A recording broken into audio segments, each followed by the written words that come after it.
Well, Sidney Prescott and the crew, they returned to the big screen, making it their mission to unmask the new neighborhood killer. This morning, we, of course, are talking about Scream, the 5th installment of the franchise. Here now with his take on this latest release is film critic, co-host, and executive producer of Movie Show Plus, Tom Santilli. Good morning, Tom. Hey, Jen, how's it going? It's going great. Great as always to have you with us this morning. Thank you. January, unlike obviously the week and month before Christmas, January, it's always kind of a slow time for movies. And even if there isn't a pandemic, there's usually one highly anticipated film around this time. And I know that Scream has just hit theaters. Talk to us about your take. Yeah, Scream is the big movie of January right now. You know, really up until now, the last month or so has been all about Spider-Man. So there's finally another kind of thing to make people go out, those who feel comfortable enough to go out to the theater to see Scream. This is the first Scream that is not directed by Wes Craven, of course, the legendary, horror master, died a few years back.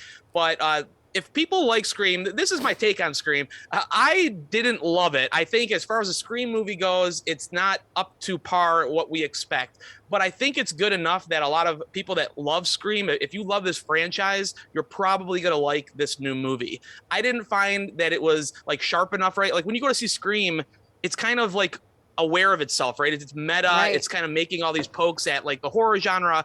This one seemed more like a wannabe, and it didn't really, it wanted to be a Scream movie really bad without really kind of being a good one. So there are some of the characters back, Nev Campbell is back, David Arquette, Courtney Cox. There's a lot of young talent that comes in. Jenna Ortega is an actress that stands out in this film.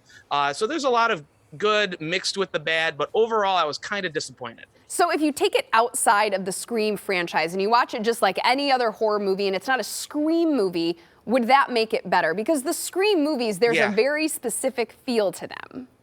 Yeah, I also was let down as a horror film. Yeah, there's a lot of repetition in this movie. And again, it's not like all bad. There's a couple cool sequences, a couple cool kills, if you will. But like, there's also a lot of like jump scares, the same kind of jump scares. Like a guy opens a refrigerator and closes it, and then there's like somebody standing there. And that happens like literally like 4 times in the movie. And you either love that or you hate that, depending on what type of horror movie watcher you are. Yeah. Absolutely. Yeah. So to me, it was a little bit repetitive, but I think there's enough there where people will be satisfied with it.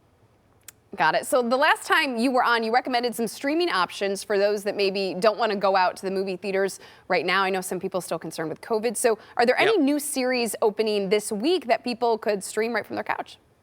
Yeah, and this is a comedy. Again, it's light, it's kind of silly, but it stars John Cena, and it's called Peacemaker. It's on HBO Max. It's a new series. Of course, it takes his character from the Suicide Squad movie and kind of, it's almost like a sequel to Suicide Squad, the most recent Suicide Squad. It's really goofy. It's really funny. In fact, the opening sequence of the series is John Cena doing like a dance routine. So if that sounds goofy and funny to you, you might like Peacemaker. It's on HBO Max.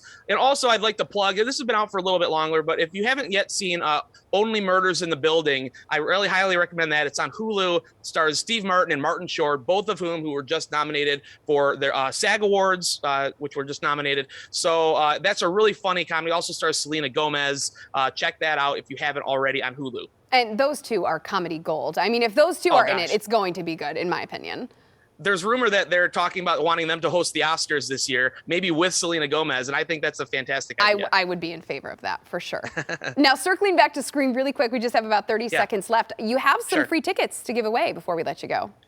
Yeah, so people go to movieshowplus.com. That's my website where you can find episodes and all my full movie reviews. My full movie review of Scream, by the way, is up there. But if you go there on the main page and sign up for our free e-newsletter, we're giving away Fandango tickets to Scream, pairs of tickets. All you have to do is sign up to the free newsletter, and we're going to pick some people at random, contact you this week if you win.